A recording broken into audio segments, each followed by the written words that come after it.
Question for you, Tank. At 147, how does a fight with you and Terence Crawford look? 147. Shit, if I 147. tap that chin, you know he going to sleep. I already know. I already know he ain't is. got no chin. I already know he is. He said no chin. No, he got the confidence in himself that he believed that he can do that because he's been knocking all these fighters out that he's been in the ring with. You know, so Davis has issued a brutal warning to Terence Crawford, claiming he can stop him if they fight at 147 pounds. After a classic knockout victory over Frank Martin, Tank extended his flawless record to 30. Boxing enthusiasts are still buzzing about Davis's spectacular win, with many hailing him as the emerging face of the sport. It seems Tank is poised for even greater achievements in the years ahead. Amid this, Stephen A. Smith stated, "We can debate the top fighter in the world for pound. We can do that. What we cannot do is debate who's the most exciting fighter. But who's the biggest box office attraction in boxing? That would happen to be Davis. We just got to accept it." The ESPN commentator highlighted that Terence Crawford, Canelo Alvarez, and David Benavidez should feature in the top 5 pound-for-pound list. He acknowledged that the P4P ranking is subjective, yet emphasized that Davis unquestionably stands out as the most thrilling fighter currently. Despite the projected low PPV sales for the Davis versus Martin fight, Tank has captured considerable attention in the boxing world. It is undeniable that he possesses a unique knack for promoting fights, a skill currently unrivaled in the sport. This forms the foundation of Stephen A. Smith's argument in the realm of boxing, where names like Terence Crawford, Alexander Usyk, Naya Eno, and Canelo Alvarez dominate with their technical prowess. Gervonta Davis stands out uniquely for his ability to draw massive crowds and sell fights like a true superstar. This capability, highlighted by Davis's exceptional skill in attracting audiences, renders moot the long-standing debate in boxing about who reigns supreme, according to Smith. Thus, Gervonta Davis appears poised to establish himself as the premier attraction of contemporary boxing. Liam Walsh, one of Davis's former rivals, cannot help but be impressed by his transformation into an intimidating player who is on the verge of becoming one of the greatest.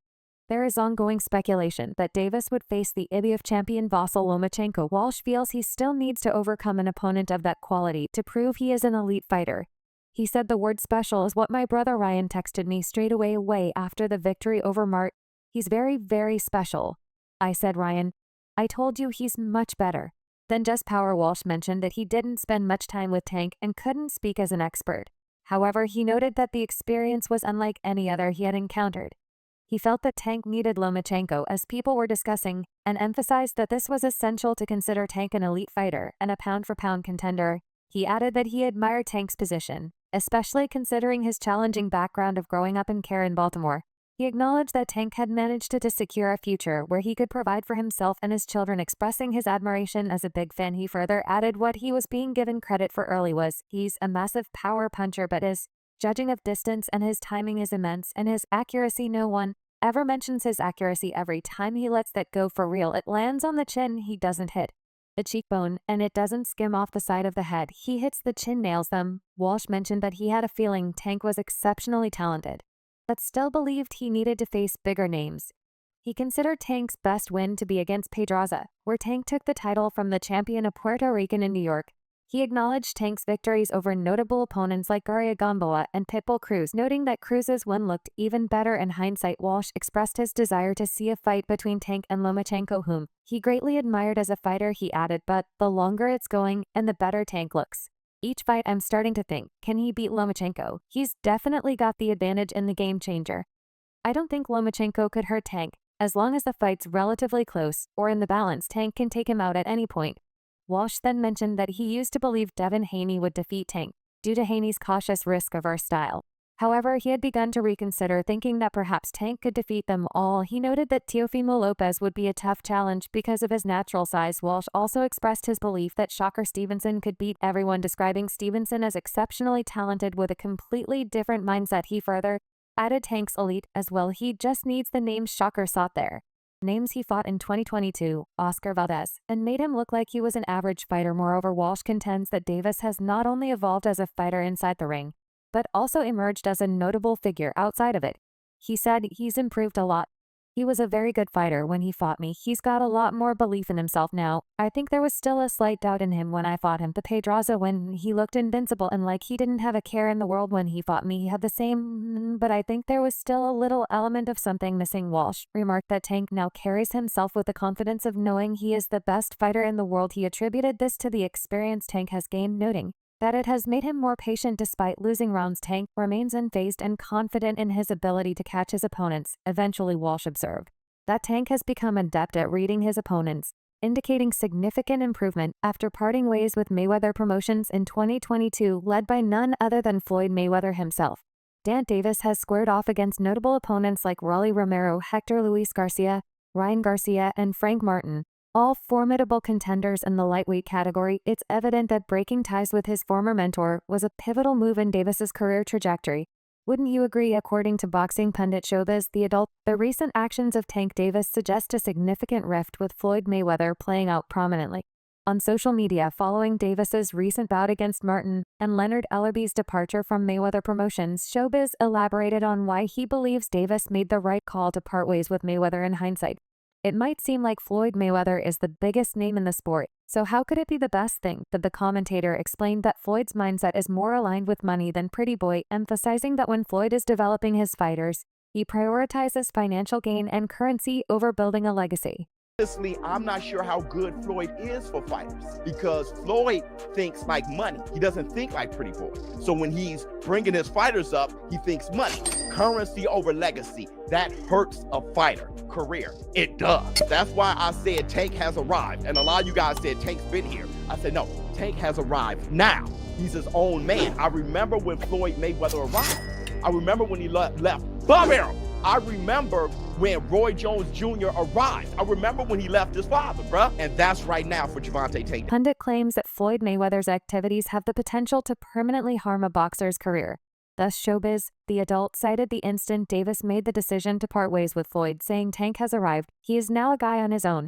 It's also important to note that Mayweather Promotions doesn't exactly have a large stable of well-established boxers. Kermel Moton, arguably the most talked-about fighter in his stable, has only competed in 3 professional fights. In an unexpected twist, Leonard Ellerby has resigned as CEO of Mayweather Promotions, leaving Richard Schaar to step into his shoes. Such abrupt leadership changes can shake confidence in any organization. Nonetheless, amid this transition, tensions have risen online between Floyd Mayweather and Davis. Here's what's stirring the digital feud. Floyd Mayweather first crossed paths with Gervonta Davis, and in 2015, over time, their relationship saw improvement. However, tensions flared when Mayweather implied that certain boxers prefer spending over investing. Davis took this personally, alleging Mayweather aimed his comments at him. Davis subsequently spread rumors suggesting Mayweather was stranded in Dubai due to financial issues. Since then, the two have engaged in a heated exchange of jabs through social media. Floyd went as far as stating Davis's bout with Frank Martin got cancelled and urged fans to tune into the Alex Perez vs. Tatsuro Taira match at UFC. This move frustrated the undefeated lightweight boxer, who ridiculed Floyd after Ellerby resigned from his position later, adding, "If you sign with this fraud, he will your career. He is not a good businessman at all." Gervonta Davis's recent remarks about Floyd Mayweather's impact on careers align closely with Showbiz The Adult's insights. Mayweather Promotions, despite facing challenges with big fights, hasn't folded yet. Perhaps there's a chance for a turnaround. One thing is clear: Davis has found greater success in more significant fights since parting ways with Mayweather. Meanwhile, several journalists recently sought insights from Timothy Bradley, the former 2-division world champion, regarding Shocker Stevenson's potential bout against Gervonta Davis. According to Tim Bradley, he appears confident that Stevenson can defeat Tank. The dialogue began with a reporter querying Bradley about any guidance he might offer Shocker Stevenson in preparation for his bout against Artem Haranian. Bradley responded with a succinct denial, opting not to offer any advice. He said, "Shocker doesn't need me to give him any wisdom. Shocker, that guy, man, and call it whatever you want to call it. He ain't going to be with Top Rank. Whatever y'all want to say, you know you hate this nut.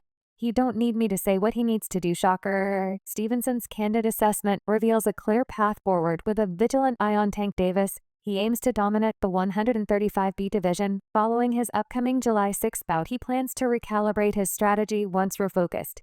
He intends to return revitalized, ready to showcase his true capabilities to the world. Bradley said, "Trust me, he will know he has that in him, as he's a different cut from a different cloth." Another reporter asked, "Is he the one to beat?" "He's the one to beat. Tank, do you think?" Bradley promptly responded, Yeah, giggles erupted from the background that was probably funny to a reporter or bystander. But the former two-division champion was simply agitated by it. He said, "Call me.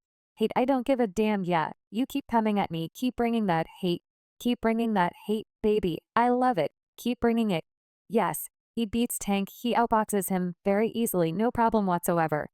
In a recent interview with Jeff Zimmerman of Fight Hype Shocker, Stevenson likened a potential bout against Tank to a modern-day Roberto Duran versus Sugar Ray Leonard showdown. Stevenson dismissed Zimmerman's comparison to Tommy Hearns and Sugar Ray Leonard, asserting his confidence in defeating his Baltimorean counterpart. He said, "But I'm 100% sure that I'll win, so we'll see each other once the day lines up." A showdown featuring Sugar against Gervonta Davis is unquestionably on the minds of many fans for Sugar. This bout offers a significant opportunity to establish himself in the upper echelons of the sport.